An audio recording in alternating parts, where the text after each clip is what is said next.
संपूर्ण शिव महापुराण 11 खंडों का उल्लेख आज से रोजाना किया जाएगा।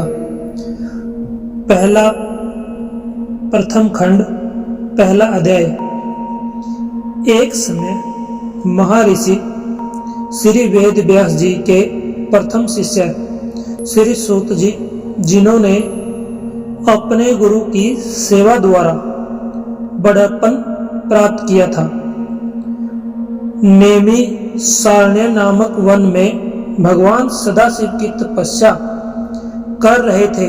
वे सदैव शंकर जी के ध्यान में मगन रहकर उन्हीं के गुणों का कीर्तन किया करते थे।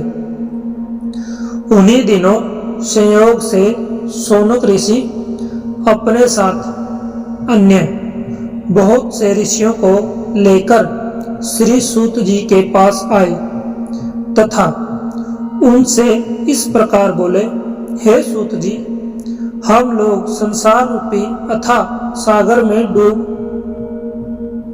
डूबे हुए हैं। हमारा परम सौभाग्य है कि आज हमें आपके दर्शन प्राप्त हुए। कुछ समय पश्चात वह युग आने वाला है जिसमें पुराने धर्म नष्ट हो जाएंगे तथा पापाचार में वृद्धि होगी। सब लोग उस धर्म को त्याग कर कुमार्ग पर चलने लगेंगे। चारों वर्ण इस प्रकार अपने कर्मों से पतित हो जाएंगे कि ब्रह्मा वर्ण खेती करने लगेगा। ब्राह्मण छल छिद्र में अत्यंत चतुर होंगे और अपने धर्म को भुला बैठेंगे। क्षत्रिय भी अपनी जाति धर्म को त्याग कर युद्ध क्षेत्र से विमुख हो पलायनवादी बन जाएंगे तथा चोरी करने में अत्यंत चतुर का प्रदर्शन करेंगे। वे शूद्रों के समान कर्म करना पसंद करेंगे और उसी अवस्था में रहकर प्रसन्नता का अनुभव करेंगे। गौ की रक्षा करना वे छोड़ देंगे। इस प्रकार क्षत्रिय जाति अत्यंत अन्यायी एवं दुखदायी हो जाएगी। इसी प्रकार वैश्य भी अपने श्रेष्ठ धर्म को त्याग कर पाप कर्मों द्वारा धन का संचय करेंगे एवं उत्तम मार्ग को ठुकरा देंगे।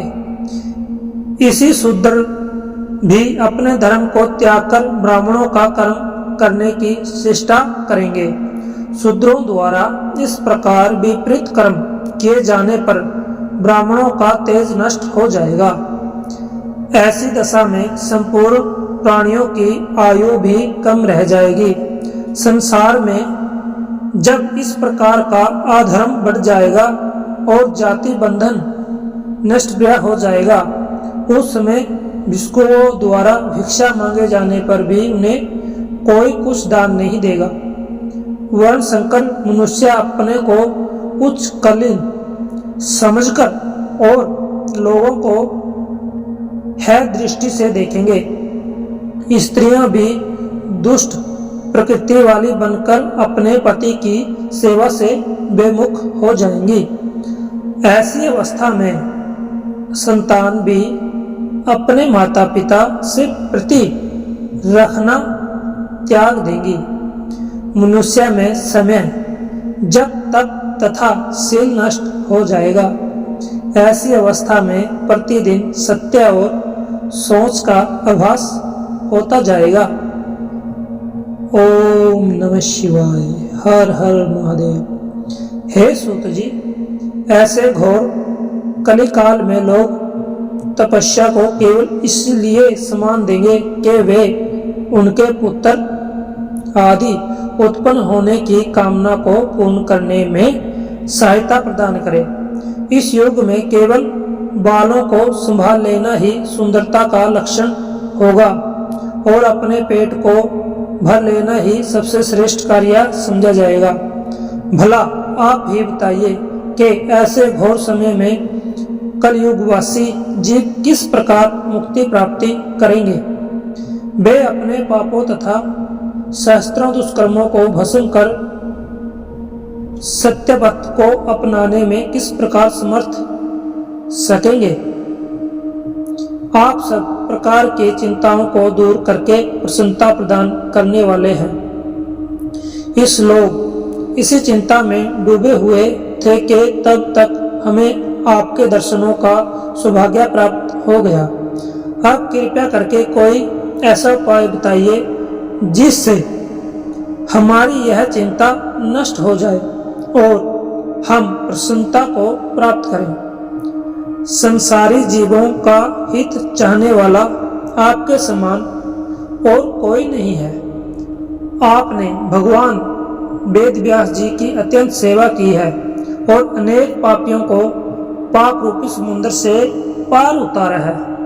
भगवान कृष्ण द्रुपायन ने अत्यंत कृपा करके आपको संपूर्ण प्राण उड़ाए हैं। अंत आप हम पर भी अवश्य कृपा करें। ओम नमः शिवाय। हर हर महादेव। शौनक ऋषि के मुख से निकले हुए इन शब्दों को सुनकर सूत जी अत्यंत प्रसन्न हुए। तदुपरांत अपने नेत्रों से प्रेम अश्रुओं की वर्षा करते हुए इस प्रकार बोले, हे शौनक जी तथा अन्य ऋषि महानुभावों, आप लोग परम ज्ञानी एवं संपूर्ण संसार का हित चाहने वाले हैं। यद्यपि संसार लोगों की वह बुद्धि नष्ट हो गई है जिसमें सबके मंगल का ध्यान रहता है, परंतु आप सब लोग उसके अपवाद स्वरूप हैं, क्योंकि आपने अंत लोगों के उपकार के लिए ही मुझसे यह प्रश्न किया है। अंत अब मैं आपकी इस प्रीति के वशीभूत होकर भगवान सदाशिव की उस परम स्तुति का वर्णन करूंगा जिसे सुनकर कलिकाल के दुख नष्ट हो जाते हैं तथा अज्ञानी जीवों को भी मुक्ति प्राप्त होती है। यही कारण है कि जो लोग बुद्धिमान होते हैं वे भगवान सदाशिव की तपस्या द्वारा संपूर्ण पदार्थों को अनायास ही प्राप्त कर लेते हैं। शिवलोक में किसी भी प्रकार का शोक और दुख कभी भी नहीं व्यापता। जो लोग शिव जी का नमन करते हैं वे बहुत संतान प्राप्त करते हैं। अंत हे ऋषियों, उचित यही है कि इस संसार को दुख रूप समझकर शिव जी के चरणों में ही प्रीति लगाई जाए। हे शौनक, शिव जी की स्तुति करने में वेद भी असमर्थ है। अंत शिव जी का क्षण भर के लिए भी ध्यान करना नहीं भूलना चाहिए। सूत जी के मुख से यह वचन सुनकर शौनक ऋषि अपने दोनों हाथ जोड़कर उनके सम्मुख बैठ गए। हर हर महादेव। ओम नमः शिवाय। तदुपरांत सब ऋषियों ने परस्पर विचार विनिमय करके सूत जी से यह कहा, हे सूत जी, शिव जी तो निर्गुण कहलाते हैं। उन्होंने सगुण रूप किस प्रकार धारण किया? उन्होंने संसार को किस प्रकार उत्पन्न किया तथा स्वयं किस प्रकार उत्पन्न हुए? वे प्रलय काल में संसार को नष्ट करके स्वयं किस प्रकार स्थित रहते हैं? वे किस कार्य से प्रसन्न होते हैं और प्रसन्न होकर क्या वरदान देते हैं? ओम नमः शिवाय। हर हर महादेव। हे सूत जी, यह सब वृत्तांत तथा इसके अतिरिक्त भी भगवान सदाशिव के संबंध में और जो कुछ भी जानने योग्य हो आप उसे हमें बताइए, क्योंकि आप श्री वेद व्यास जी की कृपा से भूत भविष्य एवं वर्तमान इन तीनों कालों की गति को जानने में समर्थ है। तभी तो व्यास जी ने कृपा करके अपने श्री मुख से आपको इस ब्रह्मांड का संपूर्ण रहस्य समझा दिया है। यह बात निश्चय है कि जब तक श्रेष्ठ ब्रह्मा ज्ञानी से भेंट नहीं होती तब तक शोक तथा मोह नष्ट नहीं होता है।